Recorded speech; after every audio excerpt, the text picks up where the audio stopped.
Next हम देखने वाले हैं कि एट्रीब्यूट्स क्या होते हैं। तो एट्रीब्यूट्स क्या करते हैं, एक HTML एलिमेंट को एक एडिशनल इंफॉर्मेशन देते हैं। फॉर एग्जांपल ये H1 एलिमेंट है, इसे कुछ एडिशनल इंफॉर्मेशन देनी है तो मैं एट्रीब्यूट यूज कर सकता हूँ। ये H2 है, ये H3 है, इनको मुझे कुछ एडिशनल इंफॉर्मेशन देनी है। ठीक है, मान लेते हैं कि हमारे पास दो H2 हैं, दोनों सेम है, दोनों में सेम टेक्स्ट लिखा है, बट मैं इनको कुछ एडिशनल इंफॉर्मेशन देना चाहता हूँ इन दोनों को। और एट्रीब्यूट एक्चुअली की वैल्यू पेयर में होते हैं। फॉर एग्जांपल एक एट्रीब्यूट होता है आईडी, इसको आईडी इज इक्वल टू मैं लिख दूंगा आईडी इज इक्वल टू 1,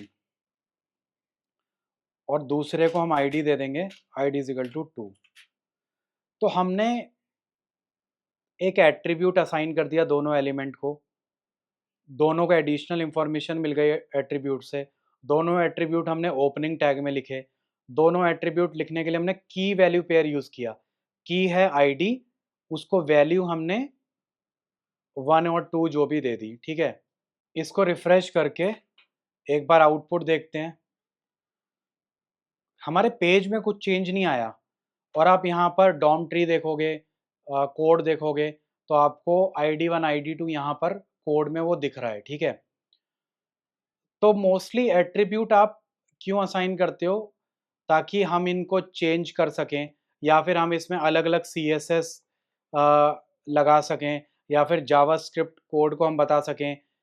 तो हम ये कोड लेवल में कुछ चेंजेस करने के लिए इनको यूज करते हैं। अभी आप ये समझ लो कि एट्रीब्यूट आपने असाइन कर लिया, बट जब आप CSS और जावास्क्रिप्ट कंप्लीट करने वाले हो, आगे वाले कोर्सेज जो होंगे, या इवन आप इसी कोर्स में जब CSS करोगे, तब आपको और ज़्यादा समझ आएगा कि एट्रीब्यूट एक्चुअली हम CSS के लिए भी असाइन करते हैं। ठीक है, और ये ग्लोबल एट्रीब्यूट है। कुछ एट्रीब्यूट ग्लोबल होते हैं, मतलब जो सारे एलिमेंट में लग जाते हैं। आईडी किसी में भी दे दो, आईडी H1 को भी दे दो, इसको लिख दो मेन, ये मेन हेडिंग है। ठीक है, इसको लिख दो, इसको आईडी दे दो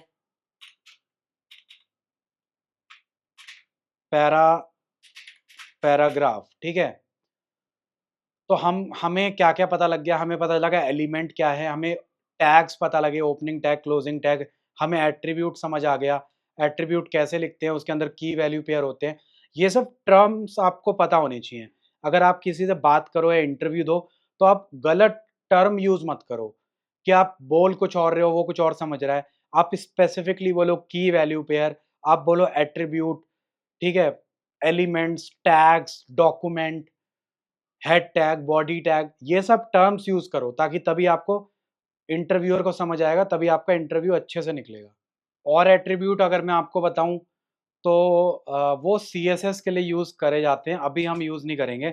आप स्टाइल स्टाइल लिख के CSS कोड ना, इस डबल जो हमारा इन्वर्टेड कॉमास हैं, इसके अंदर आप CSS का कोड लिख सकते हो। ये एक एट्रीब्यूट है।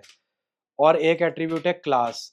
आप इसको एक, जैसे आपने आईडी बताया, वैसे आप बोल सकते हो कि ये पैराग्राफ क्लास है, मतलब 4 पैराग्राफ है मान लो। ठीक है,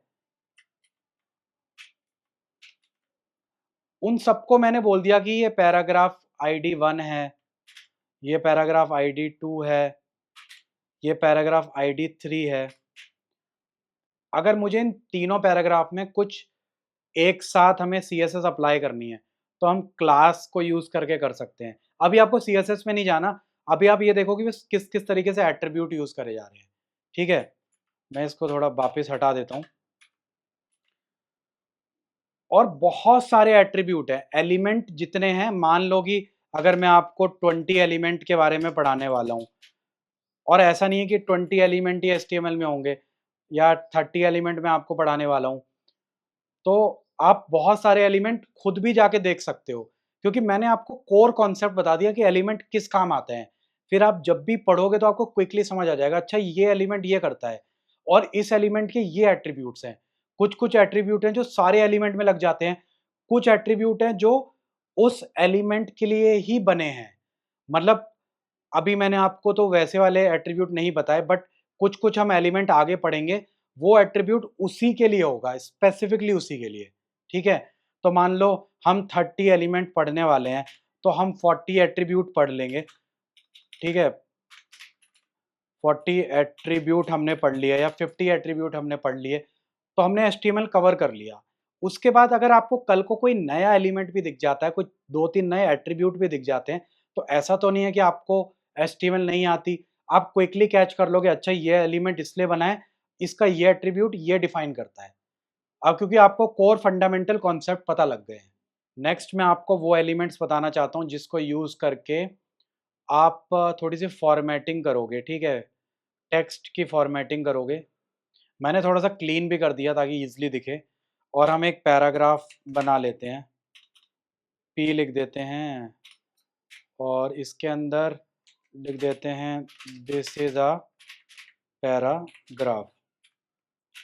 तो मुझे क्या करना है, इस पैराग्राफ को इटैलिक करना है। तो इसके लिए मैं एक एलिमेंट यूज करूंगा em करके, जिसका ओपनिंग क्लोजिंग दोनों टैग होता है। उसको आप पैराग्राफ टेक्स्ट को उस पर आप रैप कर दोगे, em के अंदर आप रैप कर दोगे पैराग्राफ वर्ड को। और अगर मैं इसको सेव करता हूँ, तो पहले हमने जो पैराग्राफ देखा था, थोड़ा सा इसको साइज बढ़ा देते हैं, तो आप देखोगे ये पैराग्राफ में दिस इज ए तो आपका फ्लैट है, बट ये इटैलिक हो गया, ठीक है। और आप क्या कर सकते हो, एक और ये बनाते हैं पैराग्राफ, सेम कॉपी करते हैं। इसके बदले आप आई यूज कर सकते हो, पैराग्राफ 2 और पैराग्राफ 1। इसको सेव करते हैं, आउटपुट देखते हैं, कोई भी चेंज नहीं है, ठीक है। तो ये फॉर्मेटिंग करने वाले दो एलिमेंट हैं। बोला जाता है em का ना मीनिंग सिर्फ फॉर्मेटिंग के बाद भी em का कुछ मीनिंग होता है। मतलब em होता है कि कर तो इटैलिक रहा है, बट उसका डीप मीनिंग होता है कि उस टेक्स्ट पे आपको थोड़ा सा जोर देना है, इसको इम्पोर्टेंस देनी है, तो आप जाके पढ़ लेना। बट अगर आप सिर्फ अचीव करना चाहते हो, तो आप आई और em दोनों को यूज करके सेम फॉर्मेटिंग अचीव कर सकते हो। और बहुत सारे लोग कहेंगे कि यार ये तो CSS से हो जाएगा, तो हम इसको क्यों करें, मतलब क्यों आप ये सब टैग हमें सिखा रहे हो, ये तो मोस्टली सारे लोग CSS से करते हैं। जो हमारा गूगल क्रॉलर है ना, वो HTML डॉक्यूमेंट को पढ़ता है, और अगर उसको ये em दिखता है ना, तो उसको समझ आता है कि ये कुछ इंपॉर्टेंट है, और वो गूगल सर्च इंजन में रैंकिंग उस हिसाब से करता है। और जब भी इस वर्ड को सर्च किया जाएगा ना, पैराग्राफ 1, तो उसको याद आएगा कि किसी वेबसाइट में पैराग्राफ 1 का मतलब कुछ इंपॉर्टेंट था, तो मे बी उसको वो ऊपर दिखाए। तो इसलिए ना HTML के टैग्स और एलिमेंट का कुछ मीनिंग होता है। सब कुछ आप फॉर्मेटिंग आप करने को आप CSS से कर सकते हो, ठीक है। बट हम ये सब सीखेंगे और हम इनको भी इम्प्लीमेंट कर लेंगे जहाँ जहाँ हम कर पाएंगे, ठीक है। आपको एटलीस्ट इनका फंडामेंटल, इनकी नॉलेज पता होना चाहिए इनके बारे में। मैं 2 पैराग्राफ और बना रहा हूँ, पैराग्राफ 3, पैराग्राफ 4। इसी तरीके से एक स्ट्रॉन्ग होता है और एक बी होता है। दोनों से सेम अचीव करोगे आप, दोनों से आप बोल्ड अचीव करोगे। सेव करते हैं, तो देखो दोनों से क्या है, एक ही तरह की फॉर्मेटिंग हो रही है, बट अगेन स्ट्रॉन्ग का कुछ अलग मीनिंग है, उसका थोड़ा डीप मीनिंग होता है। बट अगर फॉर्मेटिंग करनी है, तो स्ट्रॉन्ग और बी आप दोनों यूज कर सकते हो। और सर्च इंजन को और गूगल क्रॉलर को और HTML डॉक्यूमेंट में पता लगेगा कि यार ये स्ट्रॉन्ग है, इसका मतलब ये इंपॉर्टेंट है, ठीक है। 2 और मैं आपको एलिमेंट बताने वाला हूँ, जिन एक काम करते हैं, इसको कर देते हैं पैराग्राफ 5, पैराग्राफ 6, ठीक है। और इसको करते हैं सब, और इसको करते हैं सब, SUP और SUB, सुपर एंड सब करके रहता है। और इसको सेव करते हैं। तो कभी कभी ऐसी रिक्वायरमेंट होती है ना कि हमें ऐसा अचीव करना है, दिस इज अ पैराग्राफ 5 या दिस इज अ पैराग्राफ 6, तो आप ये 2 एलिमेंट को यूज करके अचीव कर सकते हो। या कभी कभी ऐसा नहीं होता कि टर्म्स एंड कंडीशन को ऐसे ऊपर लिखा जाता है, या कुछ और साइन भी होते हैं, ठीक है। बेसिकली ये साइंस के लिए मैंने देखा यूज़ होता है। आपको लिखना होता है कि टर्म्स एंड कंडीशन एक आपने वो कर दिया, या फिर आपको ऐसे जो भी आपका जो वर्ड होता है आपको ऊपर या नीचे करना होता है। तो 2 आपके ये एलिमेंट्स हैं, सुपर एंड सब। आप इनको यूज़ कर सकते हो और आप जाके इसको और भी डिटेल में पढ़ सकते हो, इसके यूज़ केस कहाँ-कहाँ आप इसको यूज़ कर सकते हो। तो इसका इसका मतलब होता है सुपरस्क्रिप्ट, और ये जो कैरेक्टर है ना उसके हाफ से ऊपर कर दिया जाता है इसको, ठीक है? जो भी आप इसकी जो साइज़ होगा ना, उसके हाफ सेंटर से इसको लिया जाता है और उसको वहाँ से ऊपर किया जाता है। एक लास्ट फॉर्मेटिंग एलिमेंट देख लेते हैं, जिसमें एस यूज़ होता है, एस ओपनिंग और एस क्लोजिंग टैग्स। इस एलिमेंट को बोलते हैं स्ट्राइक, और पहले वाले पैराग्राफ को मैंने चेंज करके आपको दिखा दिया, ठीक है? तो इस तरीके से आप कुछ-कुछ टेक्स्ट की फॉर्मेटिंग करी जा सकती है, और मैंने आपको बताया कि ये क्यों इम्पोर्टेंट है। ये एक सर्च इंजन के पर्सपेक्टिव से इम्पोर्टेंट है, और ये एक डॉक्यूमेंट में कुछ एक्स्ट्रा इन्फॉर्मेशन देते हैं कि इस टेक्स्ट की कुछ अलग से वैल्यू है, ठीक है?